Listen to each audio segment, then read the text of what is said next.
카르마. 이 단어는 우리에게 어떤 의미를 주는가? 어떤 이는 인과응보를 말할 것이고 또 어떤 이는 윤회나 운명론을 언급할 것이다. 카르마는 산스크리트어로 행하다라는 뜻을 가진다. 이는 업보라고도 표현된다. 인간이 하는 모든 일, 즉 카르마는 원인이 되어 반드시 일정한 결과를 만들어낸다. 부처는 이를 인과응보의 법칙으로 말했다. 카르마의 법칙은 한치의 오차도 없이 작동한다. 고대부터 극소수의 성인들만이 이 비밀을 알고 있었으며 이를 통해 삶을 변화시켰다. 예수는 뿌린 대로 거두리라 라고 말하며 우리의 행동이 우리의 삶에 미치는 영향에 대해 강조했다.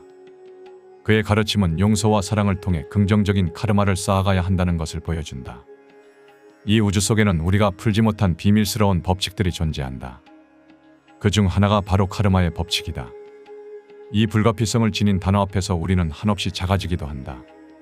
우주란 그 광대한 공간 속에서 우리의 삶이 자꾸 보잘것없게 느껴지기도 한다. 그러나 이 시간은 우리의 존재와 신성 그리고 내면의 진실을 깨닫는 여정이 될 것이다. 우리의 삶에 깊이 새겨진 이 법칙이 어떻게 작용하는지 그리고 이를 통해 어떻게 우리의 운명을 바꿀 수 있는지 탐구해보자. 오늘은 우주의 기묘한 작동 원리, 카르마의 신비로운 법칙에 대해 이야기해보겠다.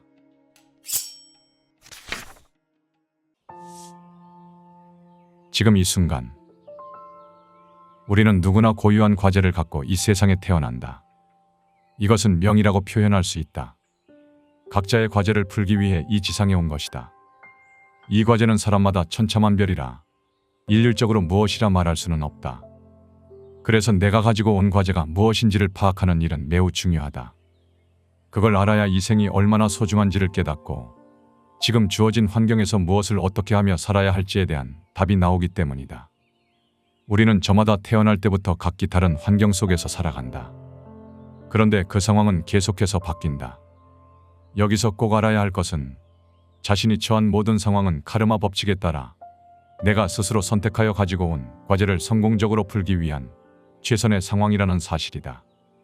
그것이 좋은 상황이든 나쁜 상황이든 마찬가지이다. 카르마 법칙은 철저하게 중립적이다.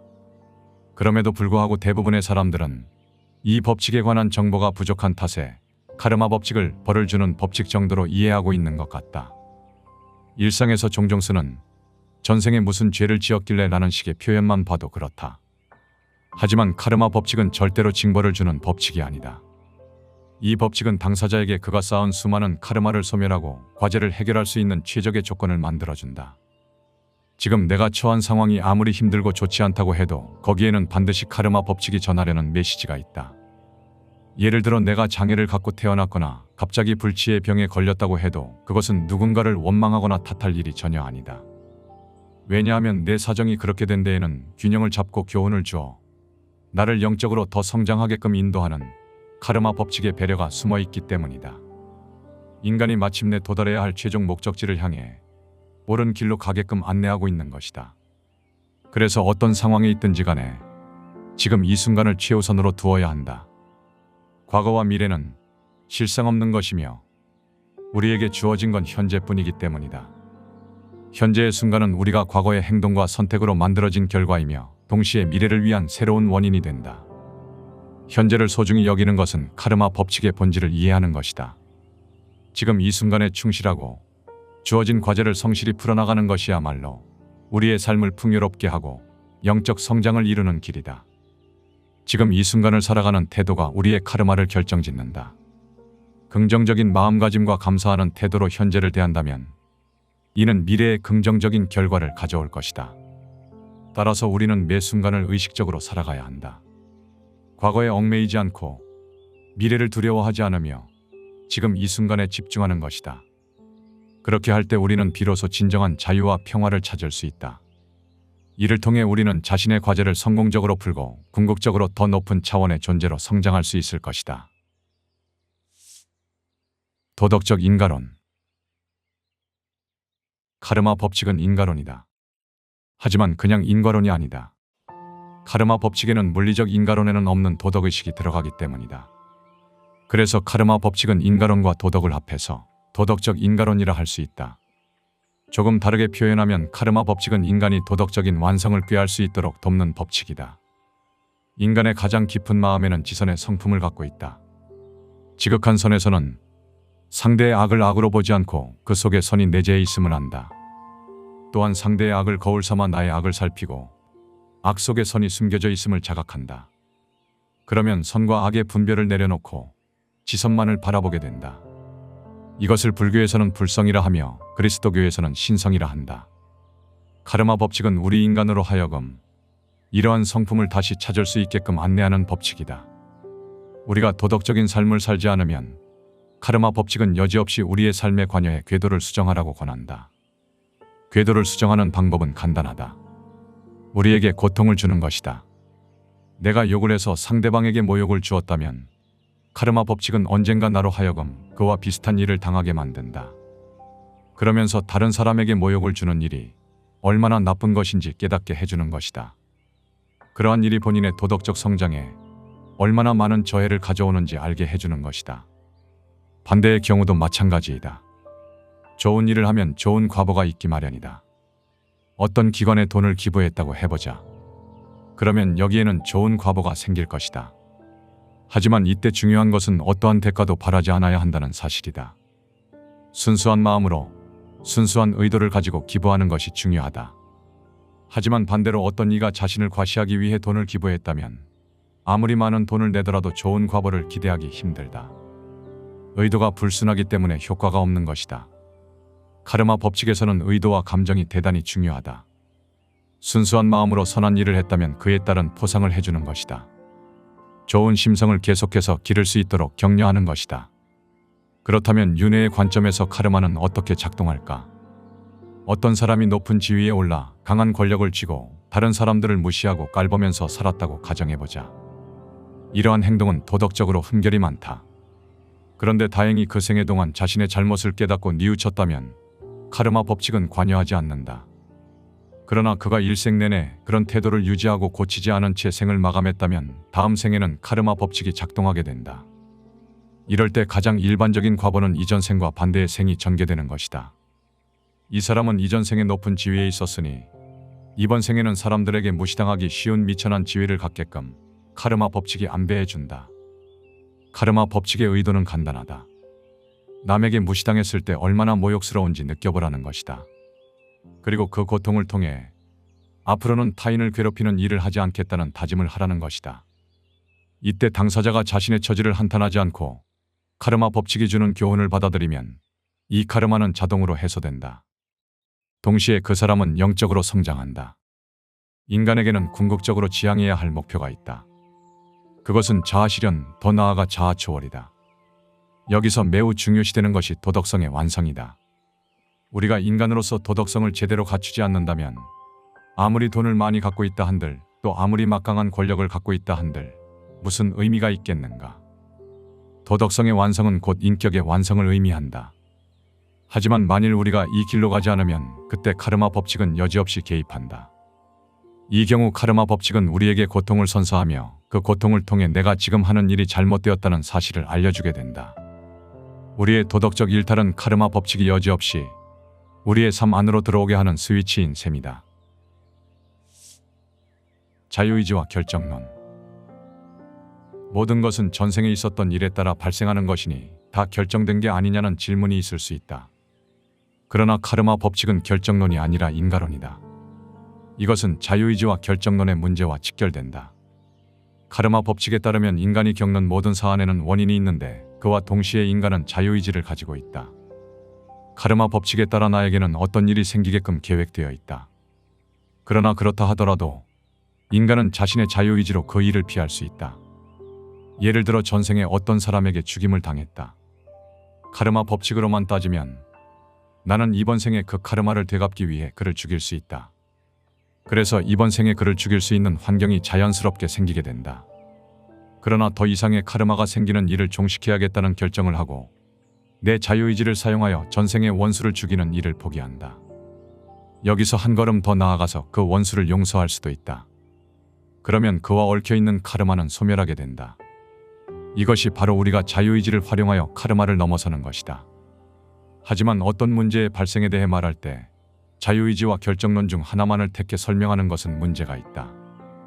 왜냐하면 각 사안마다 그 결정된 정도와 자유로운 정도가 다르기 때문이다. 어떤 사안은 확고하게 결정되어 있기 때문에 절대로 바꾸지 못한다. 그런가 하면 어떤 사안은 본인이 자유의지를 가지고 바꿀 수 있는 여지가 있다. 줄에 묶여있는 강아지를 생각해보자. 그 강아지는 줄의 길이 안에서는 자유롭게 돌아다닐 수 있다. 그러나 이는 제한된 자유이다. 그 줄 너머로는 갈 수 없기 때문이다. 우리의 상황도 마찬가지다. 일정한 범위 안에서는 자유롭지만 그 이상은 안 되는 자유도 있다. 줄의 길이에 따라 자유로운 정도가 결정되는 것이다. 어떤 경우에는 상황을 통째로 바꿀 수 있는가 하면 어떤 경우에는 아무리 피하려 해도 피할 수 없는 일이 있는 것이다. 그런 일은 내가 카르마로 이미 깊이 새겨놓은 것이기 때문에 결코 바꿀 수 없다. 따라서 그러한 일들을 피하거나 저항하기보다는 기꺼이 받아들이고 수용하는 것이 바람직하다. 그런데 여기서 우리가 놓쳐서는 안 되는 사실이 있다. 이번 생의 삶에서 여러 사건들이 정해져 있다는 사실보다 더 중요한 게 있기 때문이다. 그것은 우리가 왜 이렇게 정해놓고 지상에 왔느냐는 것이다. 그 의도가 무엇일까? 답은 간단하다.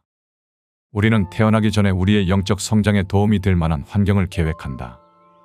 영적으로 성장하기 위해 여러 사건을 세팅하는 것이다.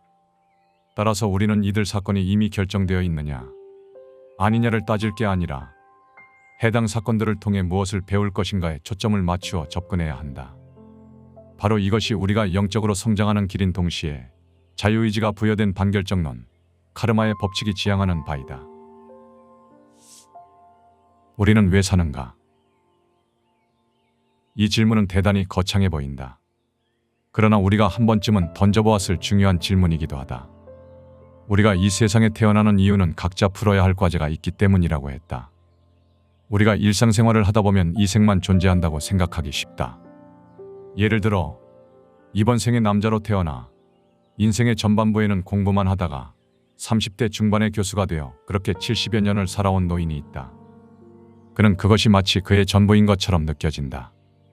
이것과 다른 그 자신은 전혀 생각나지 않는다. 당신도 마찬가지일 것이다. 그러나 이는 이번 한 생만 보는 제한적인 시각이다. 카르마 법칙에 따르면 우리는 언제 시작했는지 모를 정도로 수많은 생을 살아왔다.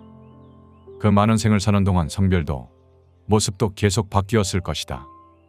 다양한 직업을 전전했을 것이며 전혀 다른 시대에 다른 지역에서 태어나 다양한 성격을 갖고 살았을 것이다. 이번 생에 내가 이런 모습으로 사는 것은 카르마 법칙에 따라 내가 정한 것이다. 그러니까 우연히 이렇게 된 것이 아니라는 말이다. 우리는 영혼의 형태로 영혼들의 세계에 머물러 있었다. 그런데 우리는 여전히 지상에서 해결해야 할 카르마를 많이 갖고 있었다. 그러다 몇몇 카르마를 해결할 수 있는 여건이 지상에 형성된다.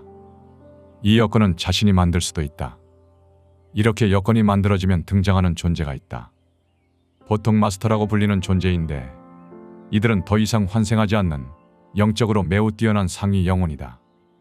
이들은 지상에 내려오지 않고 영혼의 세계에 머물면서 환생을 거듭하는 일반 영혼들을 위해 봉사하고 있다고 한다. 우리가 마스터와 가장 먼저 해야 할 일은 다음 생에 내가 어떤 카르마를 소진할지를 정하는 것이다. 우리의 영혼에는 엄청난 카르마가 저장되어 있어 그것을 한 생에 다 소진시키는 것은 불가능하다.